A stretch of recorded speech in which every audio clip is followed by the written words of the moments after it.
하나님과의 교제가 회복된 사람에게는 어떤 일이 일어날까요? 창세기 18장은 그 답을 알려줍니다.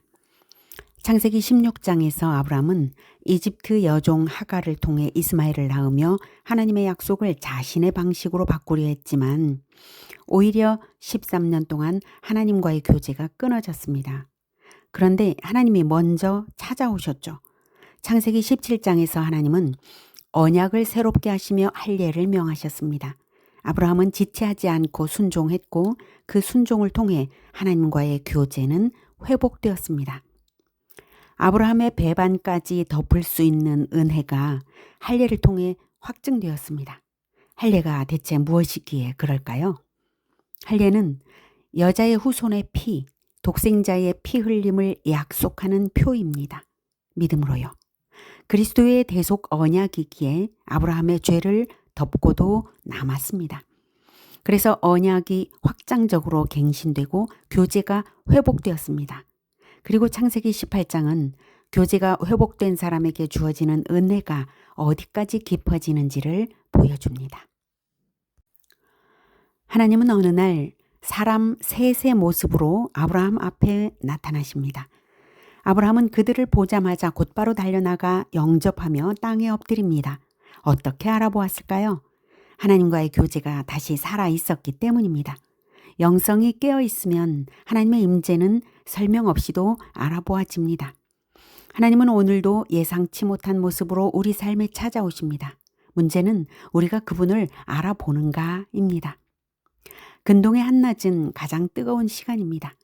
그 시간에 길을 가는 사람들은 분명 지친 나그네들입니다. 아브라함은 자신의 섬김이 필요함을 단번에 알아봅니다. 교제가 회복된 사람은 자기를 찾아오신 하나님을 알아보고 그분의 필요를 섬길 줄 압니다. 아브라함은 달려나가 영접하며 몸을 굽혀 휴식과 식사를 섬겨드리겠다고 합니다. 지나가지 마시고 쉬소서, 당신들이 종에게 오셨음이니이다. 그의 섬김은 계산이 아니라 사모함에서 나오고 의무가 아니라 기쁨에서 흘러나왔습니다. 아브라함은 그들을 발을 씻게 하고 나무 아래에서 쉬게 하며 가장 좋은 음식으로 대접합니다. 이 장면은 우리에게 가르칩니다. 하나님의 사람들을 섬기는 것이 곧 하나님을 섬기는 일이라는 사실을 말입니다. 예수님도 이렇게 말씀하셨습니다. 지극히 작은 자 하나에게 한 것이 곧 내게 한 것이니라. 교제가 살아있는 사람의 삶은 이미 조건 없는 섬김이 삶에 배어 있습니다. 그들이 묻습니다. 네 안에 사라가 어디 있느냐? 이번 방문의 중심은 사라였습니다. 그래서 알려주십니다. 내년 이맘때에 네 안에 사라에게 아들이 있으리라. 장막 뒤에서 엿듣던 사라는 웃습니다. 아유, 내가 노쇠하였고 무슨 즐거움이 있으리요. 기쁨의 웃음이라기보다는 어이없음이고 실소였습니다. 그런데 하나님은 그 웃음의 이유를 알고 계셨습니다. 사라가 왜 웃느냐? 놀라운 것은 이 질문이 사라가 아니라 아브라함을 향하고 있다는 점입니다. 이미 17장에서 사라의 출산은 확정된 하나님의 선언이었습니다. 사례를 사라로 이름을 바꾸셨고요. 출산이 분명히 약속되었고 아들의 이름까지 정해졌습니다. 그런데 사라는 마치 처음 듣는 이야기처럼 반응합니다. 이 장면은 사라의 불신이었을까요? 아브라함의 전달 부재였을까요?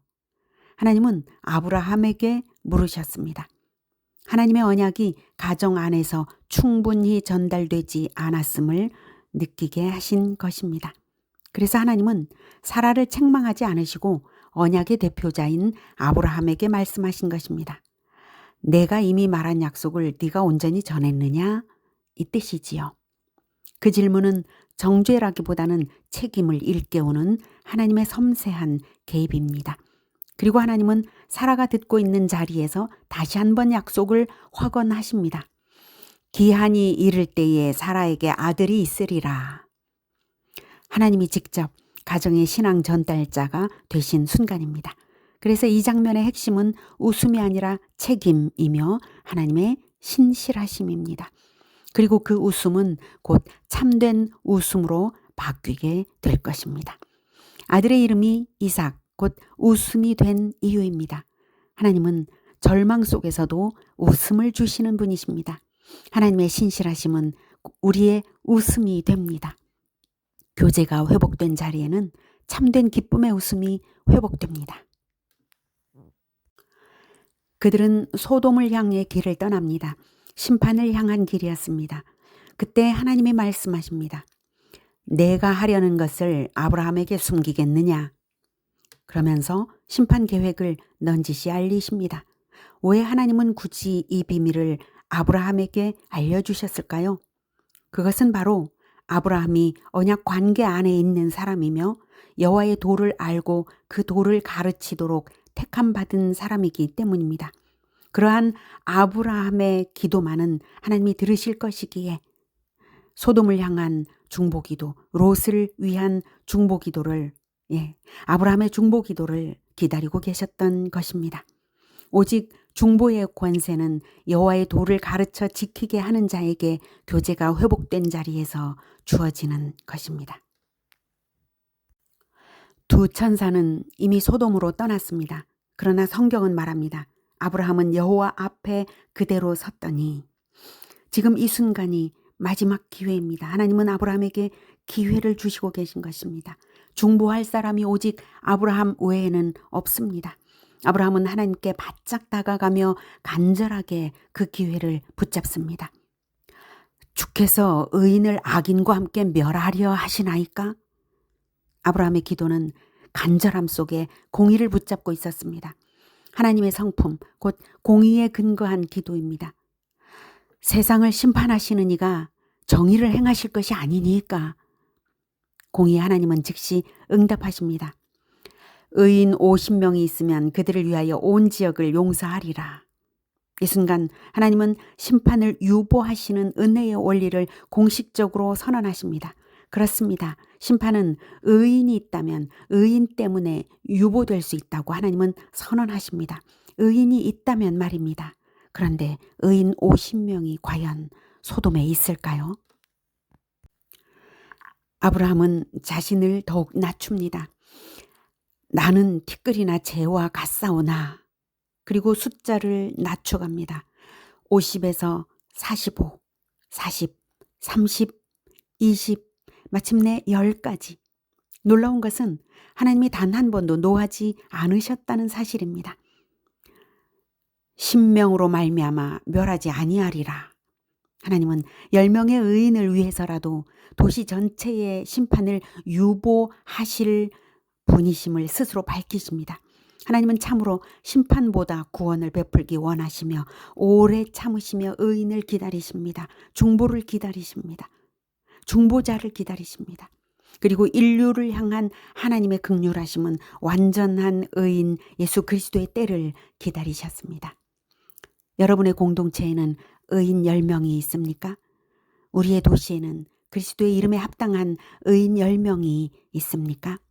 우리가 그 의인 10명으로 서서 이 공동체와 도시를 예수 그리스도의 이름으로 중보하기 원합니다. 왜 하나님은 이스라엘을 12지파로 세우셨고 예수님은 12제자를 세우셨을까요? 하나님은 한 번 세우신 은혜의 원리대로 지금도 역사하시기 때문입니다. 10명을 넘어 12명으로 충족되는 공동체는 중보의 힘을 분명히 받습니다. 도시를 중보할 수 있습니다. 오늘 이 세상에 심판이 즉시 임하지 않는 이유는 오직 하나님의 은혜입니다. 어딘가에 여호와의 도를 지키고 하나님과 교제하며 중보하는 12제자 공동체가 남아있기 때문입니다. 하나님과의 교제가 회복되면 기쁨이 회복되고 섬김이 일상이 되며 도시를 붙드는 중보기도자로 부름을 받습니다. 하나님은 지금도 의인을 찾고 계십니다. 오늘 우리도 그 하나님의 마음으로 사람을 찾고 도시를 위해 서는 중보의 사람들이 되기를 축복합니다. 아멘. 하나님의 말씀을 함께 듣겠습니다. 창세기 28장 1에서 33절 말씀. 여호와께서 마므레의 상수리 나무들이 있는 곳에서 아브라함에게 나타나시니라. 날이 뜨거울 때에 그가 장막 문에 앉아 있다가 눈을 들어본즉 사람 셋이 맞은편에 서 있는지라 그가 그들을 보자 곧 장막 문에서 달려나가 영접하며 몸을 땅에 굽혀 이르되 내 주여 내가 주께 은혜를 입었사오면 원하건대 종을 떠나 지나가지 마시옵고 물을 조금 가져오게 하사 당신들의 발을 씻으시고 나무 아래에 쉬소서. 내가 떡을 조금 가져오리니 당신들의 마음을 상쾌하게 하신 후에 지나가소서. 당신들이 종에게 오셨음이니이다. 그들이 이르되 내 말대로 그리하라. 아브라함이 급히 장막으로 가서 사라에게 이르되 속히 고운 가루 3쌀을 가져다가 반죽하여 떡을 만들라 하고 아브라함이 또 가축대 있는 곳으로 달려가서 기름지고 좋은 송아지를 잡아 하인에게 주니 그가 급히 요리한지라. 아브라함이 엉긴 젖과 우유와 하인이 요리한 송아지를 가져다가 그들 앞에 차려놓고 나무 아래에 모셔섬에 그들이 먹으니라. 그들이 아브라함에게 이르되 네 아내 사라가 어디 있느냐? 대답하되 장막에 있나이다. 그가 이르시되 내년 이맘때 내가 반드시 내게로 돌아오리니 내 아내 사라에게 아들이 있으리라 하시니 사라가 그 뒤 장막문에서 들었더라. 아브라함과 사라는 나이가 많아 늙었고 사라에게는 여성의 생리가 끊어졌는지라 사라가 속으로 웃고 이르되 내가 노쇠하였고 내 주인도 늙었으니 내게 무슨 즐거움이 있으리요. 여호와께서 아브라함에게 이르시되 사라가 왜 웃으며 이르기를 내가 늙었거늘 어떻게 아들을 낳으리요 하느냐. 여호와께 능하지 못한 일이 있겠느냐. 기한이 이를 때에 내가 내게로 돌아오리니 사라에게 아들이 있으리라. 사라가 두려워서 부인하여 이르되 내가 웃지 아니하였나이다. 이르시되 아니라 네가 웃었느니라. 그 사람들이 거기서 일어나서 소돔으로 향하고 아브라함은 그들을 전송하러 함께 나가니라. 여호와께서 이르시되 내가 하려는 것을 아브라함에게 숨기겠느냐. 아브라함은 강대한 나라가 되고 천하 만민은 그로 말미암아 복을 받게 될 것이 아니냐. 내가 그로 그 자식과 권속에게 명하여 여호와의 도를 지켜 의와 공도를 행하게 하려고 그를 택하였나니 이는 나 여호와가 아브라함에게 대하여 말한 일을 이루려 함이니라. 여호와께서 또 이르시되 소돔과 고모라에 대한 부르짖음이 크고 그 죄악이 심히 무거우니 내가 이제 내려가서 그 모든 행한 것이 과연 내게 들린 부르짖음과 같은지 그렇지 않은지 내가 보고 알려 하노라. 그 사람들이 거기서 떠나 소돔으로 향하여 가고 아브라함은 여호와 앞에 그대로 섰더니 아브라함이 가까이 나아가 이르되 주께서 의인을 악인과 함께 멸하려 하시나이까. 그 성 중에 의인 50명이 있을지라도 주께서 그곳을 멸하시고 그 50 의인을 위하여 용서하지 아니하시리까. 주께서 이같이 하사 의인을 악인과 함께 죽이심은 부당하오며 의인과 악인을 같이 하심도 부당하니이다. 세상을 심판하시는 이가 정의를 행하실 것이 아니니까. 여호와께서 이르시되 내가 만일 소돔 성읍 가운데에서 의인 50명을 찾으면 그들을 위하여 온 지역을 용서하리라. 아브라함이 대답하여 이르되 나는 티끌이나 재와 같사오나 감히 주께 아뢰나이다. 50 의인 중에 5명이 부족하다면 그 5명이 부족함으로 말미암아 온 성읍을 멸하시리까.